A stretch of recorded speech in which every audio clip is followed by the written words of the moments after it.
Assalamualaikum, halo semuanya. Selamat datang di channel kami. Channel ini akan membahas seputar manajemen organisasi dan kasus-kasus organisasi yang tengah beredar di masyarakat.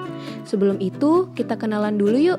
Di channel ini saya nggak sendiri loh. Ada teman-teman saya juga yang berpartisipasi dalam channel ini. Jadi di sini ada saya sendiri, Anita, ada Kak Jihan, ada Kak Putri, Aulia, Gina, ada Bang Gindo, ada Sandi, Taufik, dan Faris. So yaps, langsung aja kita lanjut ke materinya ya. Eits, tapi sebelum lanjut ke video, jangan lupa like, subscribe, dan share video ini ke teman-teman atau keluarga kalian ya. So, di video kali ini aku mau sharing nih tentang dua kasus. Yang pertama ada kasus lokal yaitu jatuhnya pesawat Sriwijaya Air SJ182, dan kasus yang kedua adalah kasus mancanegara yaitu pemboikotan produk-produk Perancis di berbagai negara mayoritas muslim. Sebelum aku jelasin kedua kasus tersebut, kita simak dulu yuk apa itu manajemen organisasi biar teman-teman semua pada tahu. Manajemen organisasi adalah suatu perencanaan pada suatu perkumpulan untuk mencapai tujuannya. Biasanya manajemen organisasi dapat ditemui di perusahaan yang bergerak pada bidang sumber daya manusia. Gimana guys, udah tahu kan apa itu manajemen organisasi? Selanjutnya kita langsung ke kasus yang pertama yuk, disimak baik-baik ya. Baru-baru ini, tepatnya pada tanggal 9 Januari 2021, di Indonesia dikabarkan jatuhnya pesawat Sriwijaya Air SJ182, tujuan Jakarta Pontianak.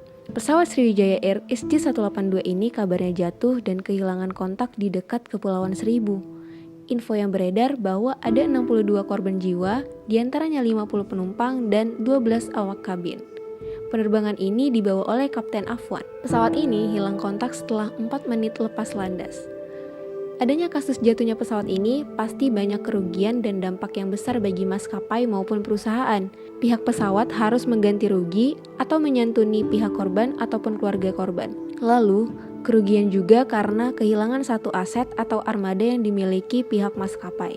Dampak yang kita lihat dari adanya kasus jatuhnya pesawat adalah turunnya omset atau penurunan grafik masyarakat untuk naik pesawat. Banyak masyarakat yang menjadi takut karena adanya kabar jatuhnya pesawat. Jadi, masyarakat lebih memilih jalur darat ataupun jalur laut. Dari hal tersebut bisa kita lihat bahwa dampak dan kerugian dari jatuhnya pesawat ini sangat besar.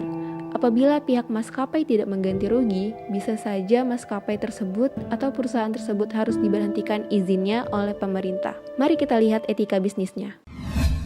Yang pertama adalah tanggung jawab sosial. Sekarang mari kita kembali pada masalah tanggung jawab sosial.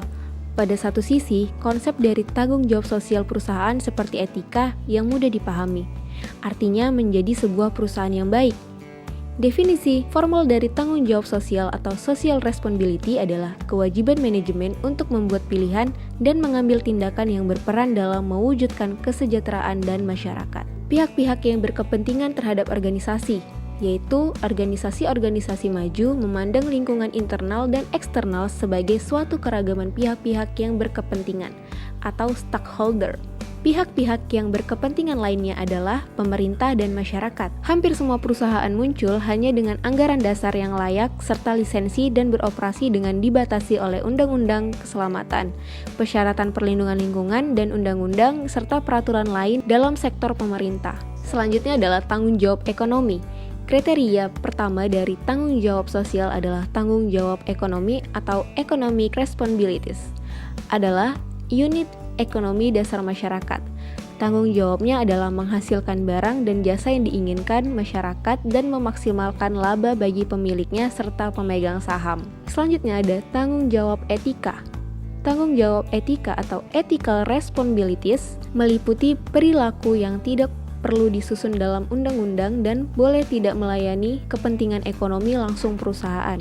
Untuk menjadi etis, para pembuat keputusan organisasi harus bertindak atas dasar kesetaraan, keadilan, dan tidak memihak, menghormati hak-hak individu, dan memberikan perlakuan yang berbeda hanya jika relevan dengan tugas dan tujuan organisasi. Perilaku yang tidak etis timbul ketika keputusan memungkinkan individu atau perusahaan mendapat keuntungan dengan mengorbankan masyarakat. Tindakan perusahaan terhadap tuntutan sosial. Yang pertama ada obstruktif. Perusahaan yang menerapkan respon obstruktif menolak semua tanggung jawab, menolak keabsahan dari bukti-bukti pelanggaran, dan memunculkan upaya-upaya untuk merintangi penyelidikan. Yang kedua ada defensif, yaitu perusahaan mengakui beberapa kesalahan yang berkaitan dengan keterlanjuran atau kelalaian. Yang ketiga ada akomodatif. Perusahaan menerima tanggung jawab sosial atas tindakannya, meskipun mungkin hal itu dilakukan karena tekanan eksternal. Yang keempat ada proaktif. Perusahaan memimpin penyelesaian masalah-masalah sosial. Jadi solusinya adalah yang pertama, tanggung jawab ekonomi. Perusahaan harus menyantuni ahli waris korban yang meninggal dunia sebanyak 62 orang.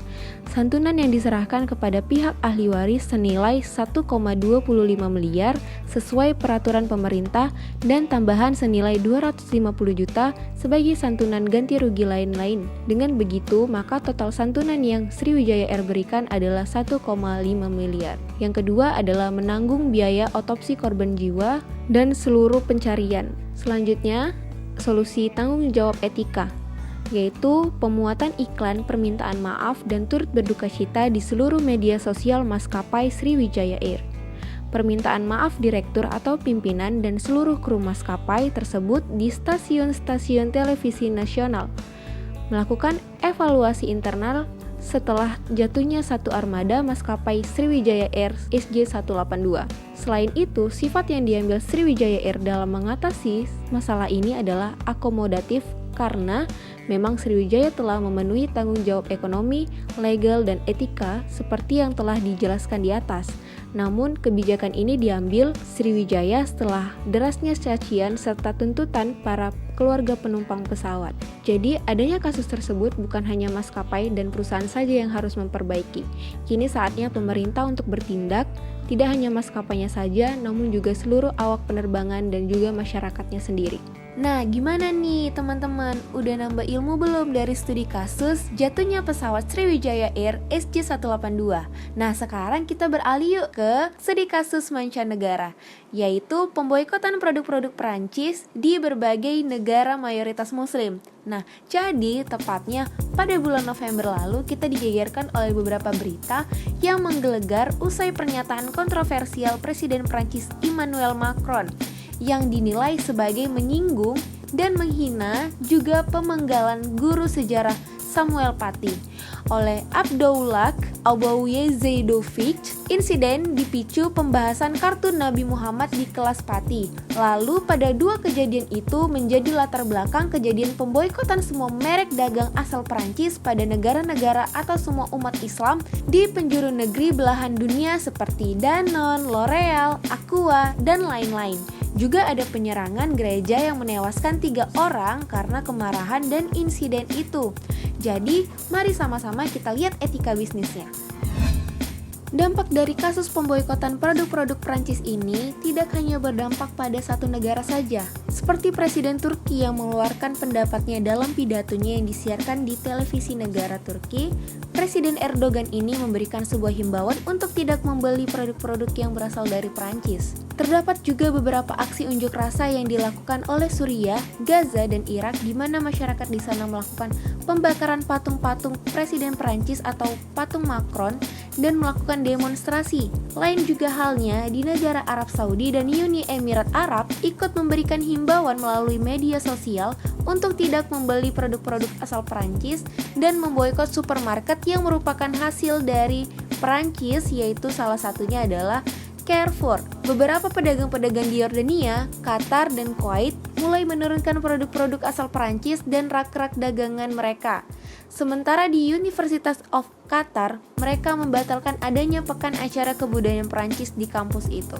Jadi, dalam peninjauan kembali mengenai kasus-kasus boikot terhadap Prancis tersebut, hal tersebut dapat terjadi di latar belakangi adanya benturan antara nilai-nilai kebebasan dalam berekspresi yang ada dan melekat dalam sejarah Prancis dalam cara pandang dunia Islam yang merasa tertindas akibat ketidakadilan yang dialaminya. Pemimpin komunitas agama maupun pemimpin-pemimpin negara harus dapat merajut dengan melakukan sebuah upaya diplomatis di mana kedua belah pihak perlu untuk melakukan pemahaman dalam bagaimana cara pandang masing-masing dan menghindari adanya konflik yang meluas dan berkepanjangan.